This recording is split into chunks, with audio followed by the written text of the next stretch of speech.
ये आपके जनसत्ता का आज का संपादकीय पाठ है। देखिए, संपादकीय पाठ एक आर्टिकल एडिटोरियल आपको प्रारंभिक परीक्षा में, मुख्य परीक्षा में और इंटरव्यू हर जगह मदद पहुंचाते हैं। यहाँ से एक सामान्य जानकारी भी आप लोगों को मिलती है। इन्हें जरूर पढ़ा करिएगा। जब जिंदगी को अपने दिल के गीत सुनने के लिए गायक नहीं मिलता, तो वह अपने मन के विचार सुनने के लिए दार्शनिक पैदा कर लेती है। ये किसने कहा है? खलील जिब्रान ने कहा है। विकास के दावे और बढ़ती बेरोजगारी। और आजकल आप देखते हैं कि बेरोजगारी की खूब चर्चाएं हो रही है। एक तरफ हम महाशक्ति बनने की बात करते हैं, विकसित भारत बनने की बात करते हैं, और पढ़े लिखे लोग बेरोजगार घूम रहे हैं। तो हाल के महीनों में देश के अलग अलग हिस्सों से जो खबरें सामने आई, वे भारत की आर्थिक कहानी के उस पक्ष को उजागर करती हैं जिसे पर्याप्त विकास दर, निवेश और बड़े आयोजनों की चमक में ढक दिया जाता है। और एक और नीति निर्माता भारत को दुनिया की सबसे तेजी से बढ़ती अर्थव्यवस्था बताने में लगे, वहीं दूसरी ओर पढ़े लिखे युवाओं में बढ़ती बेरोजगारी, अस्थिर रोजगार और घटती आय गहरी चिंता पैदा करती है। हाल ही में राष्ट्रीय सांख्यिकी कार्यालय की ओर से जारी आवधिक श्रम बल सर्वेक्षणों के आंकड़ों ने यह साफ कर दिया कि शहरी क्षेत्रों में बेरोजगारी की दर फिर से बढ़ रही है और युवाओं के लिए स्थिति और भी गंभीर बनी हुई है। यह विरोधाभास केवल आंकड़ों का खेल नहीं है, बल्कि यह उस विकास के तरीके पर बुनियादी सवाल है जिसे देश बीते एक दशक से अपनाए हुए हैं। आधिकारिक अनुमानों के अनुसार देश की लगभग 65% आबादी 35 वर्ष से कम उम्र की है और हर वर्ष लगभग 1 करोड़ से अधिक युवा काम की तलाश में श्रम बाजार में प्रवेश करते हैं। और यह तभी सार्थक हो सकता है जब अर्थव्यवस्था पर्याप्त और गुणवत्तापूर्ण रोजगार पैदा करे। मगर वास्तविकता यह है कि संगठित क्षेत्र में नई नौकरियों की संख्या सीमित रही और श्रम मंत्रालय के आंकड़ों के अनुसार पिछले कुछ वर्षों में संगठित क्षेत्र में रोजगार वृद्धि की दर को 2% से कम कर रही है, और जबकि श्रम बल की वृद्धि इससे कहीं अधिक तेज है। नतीजा यह है कि बेरोजगारी और अल्प बेरोजगारी दोनों समस्या गहराती जा रही हैं। शहरी बेरोजगारी दर पर नजर डालें तो तस्वीर और भी चिंताजनक दिखाई देती है। आवधिक श्रम बल सर्वेक्षण के अनुसार वर्ष 2024 के अंत तक शहरी बेरोजगारी दर लगभग 7% के आसपास पहुंच गई थी, जबकि युवाओं यानी कि 18 से 29 वर्ष के आयु वर्ग में यह दर 12% से अधिक दर्ज की गई थी। उच्च शिक्षा प्राप्त युवाओं में बेरोजगारी दर इससे भी अधिक है और इंजीनियरिंग, प्रबंधन और सामान्य स्नातक डिग्री रखने वाले लाखों युवा या तो काम की तलाश में भटक रहे हैं या फिर अपनी योग्यता से बहुत कम वेतन और अस्थिर शर्तों पर काम करने पर मजबूर है। यह आप देखिए स्थिति न केवल आर्थिक असुरक्षा पैदा करती है, बल्कि सामाजिक असंतोष और मानसिक दबाव को भी जन्म देती है। ग्रामीण भारत में स्थिति इससे अलग नहीं है। कृषि पर निर्भर आबादी का अनुपात अभी भी लगभग 45% है, जबकि कृषि का योगदान सकल घरेलू उत्पाद में 15% से भी कम रह गया है। इसका अर्थ यह है कि बड़ी संख्या में लोग कम उत्पादकता वाले क्षेत्र में फंसे हुए हैं। खेती से आय बढ़ाने के तमाम सरकारी दावों के बावजूद वास्तविक आय वृद्धि सीमित रही है। हम लोगों ने 2022 तक दुगनी आय की बात कही थी ना किसानों की, कहां बढ़ी? आपने देखा ही है। राष्ट्रीय नमूना सर्वेक्षणों के आंकड़ों के अनुसार औसत किसान परिवार की मासिक आय आज भी इतनी नहीं है कि वह सम्मानजनक जीवन स्तर पर सुनिश्चित कर सके, और नतीजन ग्रामीण युवाओं का शहरों की ओर पलायन जारी है, लेकिन शहरों में भी उन्हें स्थायी और सम्मानजनक रोजगार नहीं मिल पा रहा है। पिछले एक दशक में सरकार ने रोजगार संकट से निपटने के लिए कई योजनाएं शुरू की। कौशल विकास मिशन और आत्मनिर्भर भारत जैसे कार्यक्रमों का उद्देश्य नई नौकरियां पैदा करना और उद्यमिता को बढ़ावा देना बताया गया, और इन पहलों ने से कुछ सकारात्मक परिणाम भी सामने आए। स्टार्टअप इंडिया के तहत 2 लाख से अधिक नए उद्यम पंजीकृत हुए और इनके माध्यम से प्रत्यक्ष अप्रत्यक्ष रूप से लाखों रोजगार सृजित हुए। मगर यह भी सच है कि इन रोजगारों का बड़ा हिस्सा अस्थायी परियोजना आधारित या फिर डिजिटल मंचों से जुड़ा हुआ है, जहां सामाजिक सुरक्षा और दीर्घकालिक स्थिरता का अभाव है। उद्योगों की स्थिति भी रोजगार सृजन के लिहाज से उम्मीदों पर खरी नहीं उतर पाई है। विनिर्माण क्षेत्र को रोजगार वृद्धि का प्रमुख इंजन माना जाता रहा है, लेकिन भारत में इसका योगदान सकल घरेलू उत्पाद में लगभग 16 से 17% के आसपास अटका हुआ है। चीन, वियतनाम, बांग्लादेश जैसे देशों की तुलना में भारत विनिर्माण में बड़े पैमाने पर रोजगार पैदा करने में पिछड़ता दिखता है। श्रम कानूनों की जटिलता, भूमि अधिग्रहण की समस्याएं, बुनियादी ढांचे की कमी और वैश्विक प्रतिस्पर्धा के दबाव ने उद्योगों की रोजगार सृजन क्षमता को सीमित कर दिया। सेवा क्षेत्र ने पिछले कुछ वर्षों में अर्थव्यवस्था को संभाला, लेकिन यहाँ भी रोजगार का स्वरूप बदल गया है। सूचना प्रौद्योगिकी आधुनिक सेवाओं में उच्च कौशल वाले लोगों को अवसर मिल रहे हैं, लेकिन पारंपरिक सेवाओं में रोजगार या तो ठहरा हुआ है या घट रहा है। इसके अलावा एक ऐसी अर्थव्यवस्था का विस्तार हुआ जहां लोग परिवहन, आपूर्ति या फिर और डिजिटल सेवाओं से जुड़े छोटे छोटे काम करते हैं। बेरोजगारी का असर केवल आर्थिक नहीं बल्कि सामाजिक और राजनीतिक भी है। बेरोजगार या फिर असुरक्षित रोजगार में फंसे युवा अपने भविष्य को लेकर निराश हो रहे हैं। प्रतियोगी परीक्षाओं में बढ़ती भीड़, बार बार परीक्षाओं का रद्द होने और भर्ती प्रक्रियाओं में देरी से इस निराशा को और गहरा करती हैं। कई राज्यों में बेरोजगारी को लेकर हुए विरोध प्रदर्शन इस बात का संकेत है कि यह समस्या अब केवल आंकड़ों तक सीमित नहीं रही बल्कि सड़कों पर दिखने लगी है। और शिक्षा व्यवस्था और रोजगार बाजार के बीच बढ़ती खाई भी इस संकट का एक बड़ा कारण है। हर साल लाखों विद्यार्थी महाविद्यालयों और विश्वविद्यालयों से डिग्रियां लेकर निकलते हैं, मगर इनमें ज्यादातर विद्यार्थी उद्यम की जरूरतों के अनुरूप प्रशिक्षित नहीं होते। राष्ट्रीय कौशल विकास निगम की रिपोर्टों के अनुसार भारत की बढ़ती कार्यशील आबादी औपचारिक कौशल प्रशिक्षण से वंचित है।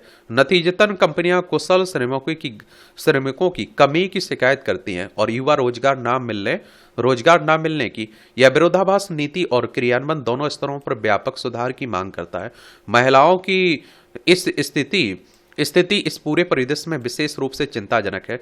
भारत में महिला श्रम भागीदारी दर लंबे समय से कम बनी हुई है। हाल के वर्षों में इसमें कुछ सुधार जरूर हुआ, लेकिन अभी भी यह दर 30% के आसपास है, जो वैश्विक औसत से काफी कम है। शिक्षित होने के बावजूद बड़ी संख्या में महिलाएं सामाजिक, पारिवारिक और आर्थिक कारणों से कार्यबल से बाहर रहती हैं। यदि इनका भागीदारी बढ़ी तो न केवल रोजगार का दायरा विस्तृत होगा बल्कि आर्थिक वृद्धि भी और अधिक समावेशी बन सकेगी। सरकार की नीतियों में रोजगार को प्राथमिकता देने की बात बार बार कही जाती है, लेकिन बजटीय आवंटन और वास्तविक क्रियान्वयन में यह प्राथमिकता साफ नहीं दिखती। शिक्षा, स्वास्थ्य और कौशल विकास पर सार्वजनिक खर्च अभी भी सकल घरेलू उत्पाद के अनुपात में सीमित है। अंतर्राष्ट्रीय तुलना करें तो भारत इन क्षेत्रों में अपेक्षाकृत कम निवेश करता है। यदि मानव पूंजी में पर्याप्त निवेश नहीं होता तो रोजगार सृजन की किसी भी योजना की सफलता संदिग्ध रहेगी।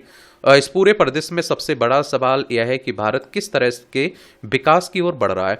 यदि विकास का अर्थ केवल सकल घरेलू उत्पाद की वृद्धि और कुछ चुनिंदा क्षेत्रों की प्रगति तक सीमित रहेगा तो बेरोजगारी और असमानता की समस्या बनी रहेगी।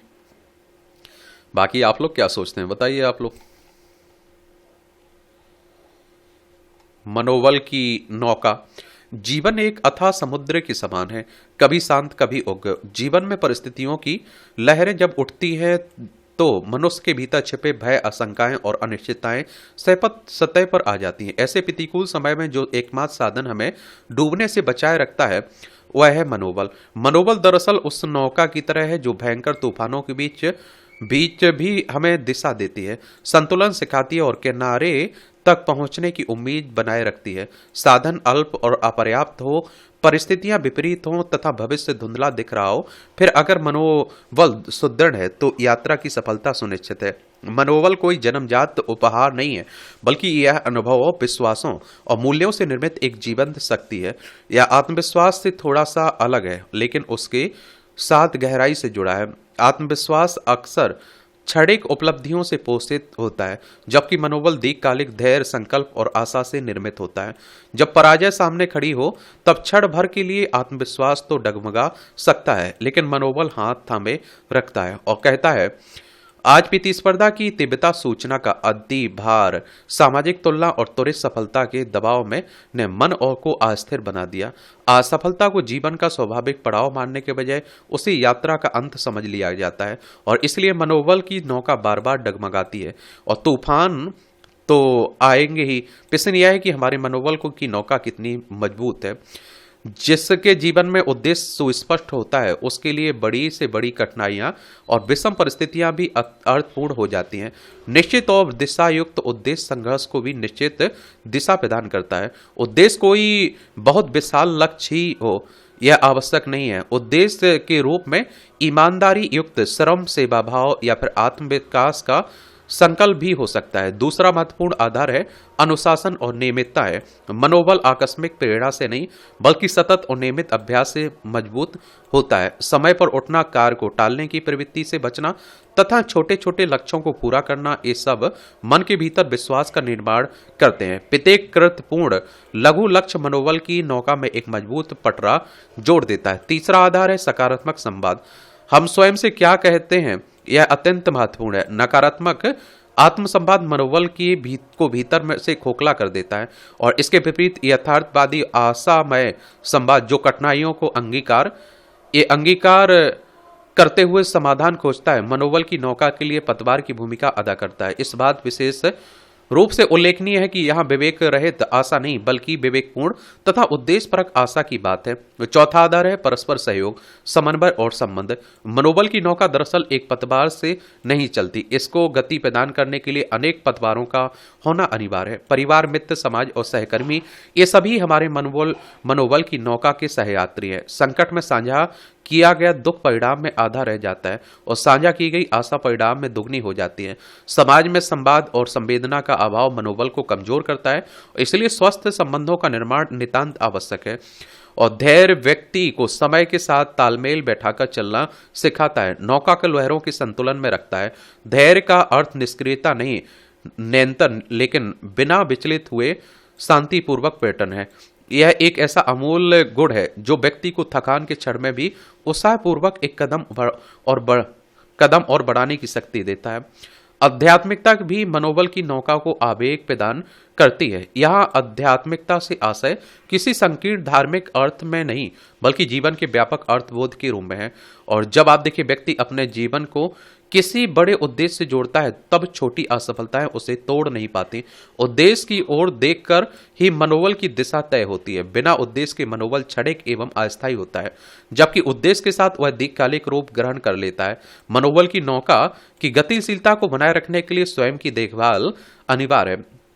शारीरिक स्वास्थ्य, मानसिक संतुलन, पर्याप्त विश्राम और ध्यान, ये सभी मन के महासागर में उठने वाली लहरों को शांत करते हैं। थका हुआ मन छोटी सी चुनौती में भी घबरा जाता है, जबकि संतुलित मन बड़े से बड़े संकट का बाखूबी सामना कर सकता है। मनोबल की नौका हमें यह सिखाती है कि जीवन में तूफानों से बचना तो संभव है, लेकिन उनके बीच डूबना भी अनिवार्य नहीं है।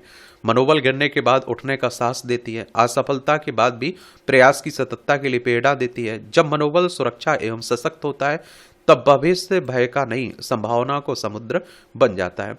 आज के परिप्रेक्ष्य में आवश्यकता है कि हम व्यक्तिगत, सामाजिक, राष्ट्रीय स्तर पर मनोबल की नौका को मजबूत करें, क्योंकि मजबूत मनोबल ही वह आधार है और जिस पर समृद्ध समाज और सशक्त राष्ट्र का निर्माण होता है। लहरें आती रहेंगी, समुद्र भी उग्रता को धारण किए रहेगा, लेकिन मनोबल की नौका मजबूत है तो यात्रा बिना किसी व्यवधान के अवश्य पूरी होगी। ये आप देखिए छोटी छोटी टिप्पणियां रहती हैं, देखना हुआ अगर तो देख सकते हैं। इसकी पीडीएफ आपको एजुकेशन सर्कल प्लेटफॉर्म है ना, वहाँ डाल दी जाती है, तो वहाँ से जाकर आप लोग डाउनलोड कर सकते हैं। मौसम का मिजाज, आमतौर पर तापमान में थोड़े उतार चढ़ाव को मौसम के लिहाज से एक सामान्य स्थिति माना जाता है, लेकिन इस वर्ष हिमालयी क्षेत्रों में बर्फबारी में जिस तरह की देरी देखी गई उस पर स्वाभाविक ही पर्यावरणविदों का ध्यान गया। हालांकि ये पहाड़ी इलाकों में बर्फबारी और बारिश हुई और इसकी वजह से देश के मैदानी क्षेत्रों में भी तापमान में गिरावट की संभावना है, मगर इस वर्ष पहाड़ी राज्यों में जिस तरह मौसम के मिजाज में बदलाव देखा गया, बर्फबारी की सामान्य अवधि में देरी हुई, उसका सीधा संकेत यही था कि अब जलवायु परिवर्तन का असर प्रत्यक्ष रूप से में सामने आने लगा। दरअसल लंबे इंतजार के बाद शुक्रवार को उत्तराखंड के ऊंचाई वाले इलाकों में वर्ष का पहला हिमपात हुआ। और इसी तरह हिमाचल प्रदेश के शिमला और कश्मीर में भी उम्मीद के मुकाबले करीब 2 महीने की देरी के बाद पहला बर्फबारी हुई और इसकी वजह से कड़ाके की ठंड अपने ज्यादा असर के साथ वापस लौट आई। हिमालयी प्रदेश में आमतौर पर नवंबर दिसंबर में इस तरह के मौसम की संभावनाएं होती हैं। इसे एक सामान्य चक्र माना जाता है और जिसके असर से दिल्ली और उत्तर भारत के राज्यों में ठंड बढ़ती है। मगर इस बार अब जाकर उत्तराखंड, हिमाचल प्रदेश, कश्मीर में बर्फबारी हुई और इसके मद्देनजर भारतीय मौसम विज्ञान विभाग ने दिल्ली सहित उत्तर पश्चिमी भारत के मैदानी इलाकों के न्यूनतम तापमान में 3 से 5 डिग्री गिरावट होने की संभावना जताई है। जाहिर है कि इन क्षेत्रों में एक बार फिर कुछ दिनों के लिए कड़ाके की ठंड लौट सकती है और इसी के मुताबिक लोगों को थोड़ी सावधानी बरतने की जरूरत पड़ेगी। मौसम की अपनी गति होती है और कई कारणों से उसकी अवधि आगे पीछे हो सकती है। अगर इसके पीछे वजह प्राकृतिक हो तो यह ज्यादा चिंता की बात नहीं होती है, मगर इससे इतर इस बार जिस तरह हिमालय के बड़े इलाके में बर्फबारी में दर्ज करने वाली गिरावट या कमी देखी उससे साफ है कि वैश्विक तापमान के नतीजे अब अपने व्यापक रूप में सामने आने लगे हैं। ऐसे अनेक आकलन आ चुके हैं जिनके मुताबिक सदियों से भारत के जलवायु चक्र का आधार माने जाने वाला हिमालय आज एक चिंताजनक संकट से गुजर रहा है। पिछले कुछ वर्षों से हिमालय क्षेत्र में सर्दी के मौसम में भी औसत से काफी कम बर्फबारी हो रही है। खासकर आप देखिए, जिस मौसम में पहाड़ों को बर्फ से आच्छादित देखा जाता था उस दौरान भी अब असामान्य रूप से बर्फबारी में देरी हो रही है। यह गौरतलब है कि हिमालय के दायरे में पड़ने वाले क्षेत्रों में कई नदियों का उद्गम स्थल है और इस तरह पहाड़ से लेकर मैदानी इलाकों के बड़े हिस्से में खेती और लोगों की आजीविका पर निर्भर रही है। मगर मानसून और जैव विविधता का आधार रहा यह इलाका अब कड़ाके की ठंड में भी बिना बर्फ के सूखा रहने लगा, जिसका असर परिस्थिति पर पड़ना तय है।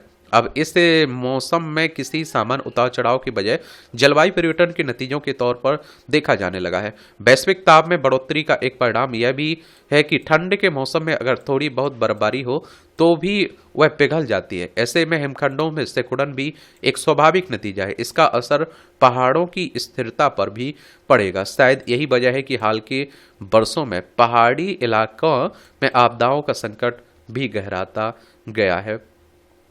ये भय का पाठ, ये हमारे समाज में आज भी यह धारणा बनी हुई है कि डर, डांट, मारपीट से बच्चे के भीतर कमियों में सुधार लाया जा सकता है। पढ़ाई के मामले में कई बार विद्यालयों और यहाँ तक कि घर परिवार में भी इसी तरह के प्रयास किए जाते हैं।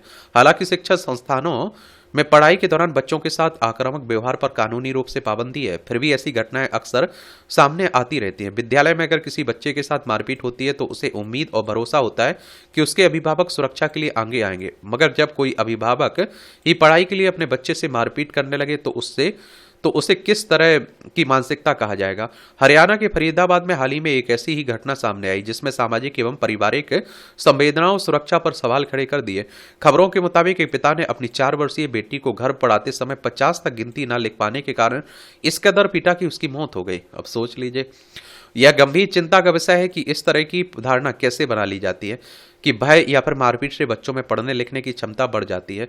और जबकि आप देखिए, विभिन्न शोध और अध्ययनों से यह साबित हो चुका है कि किसी भी तरह की आक्रामकता का बच्चों पर बेहद नकारात्मक प्रभाव पड़ता है और इससे बच्चों में याददाश्त, एकाग्रता और निर्णय लेने की क्षमता कमजोर होती है और जिससे वे पढ़ाई में और भी ज्यादा पिछड़ जाते हैं। कई बार बच्चों के भीतर ऐसा खौफ पैदा होता है जो आगे चलकर अवसाद या अन्य तरह के मनोविकार का कारण बन सकता है। ऐसे में इस बात का ख्याल रखना बेहद जरूरी है कि बच्चों को किसी भी रूप में हिंसक प्रवृत्ति का सामना न करना पड़े। अगर कोई बच्चा किसी एक तरीके से नहीं समझ पा रहा है तो उसे दूसरे मनोवैज्ञानिक तरीके से समझाने की कोशिश की जानी चाहिए, क्योंकि सुरक्षित, स्नेहपूर्ण तथा भय एवं तनाव मुक्त माहौल में ही बच्चे का शारीरिक और मानसिक विकास संभव हो पाता है। बाकी आप लोग क्या सोचते हैं, अपनी राय आप लोग जरूर बताइए। और इस तरह से आप देखेंगे कि आज का जो संपादकीय पाठ है जनसत्ता का, उसकी कहानी कवर होती है। आप लोग पढ़ते रहिए, एंजॉय करते रहिए। आपका कोई सवाल हो, मेरे लिए सुझाव हो तो जरूर बता सकते हैं। धन्यवाद।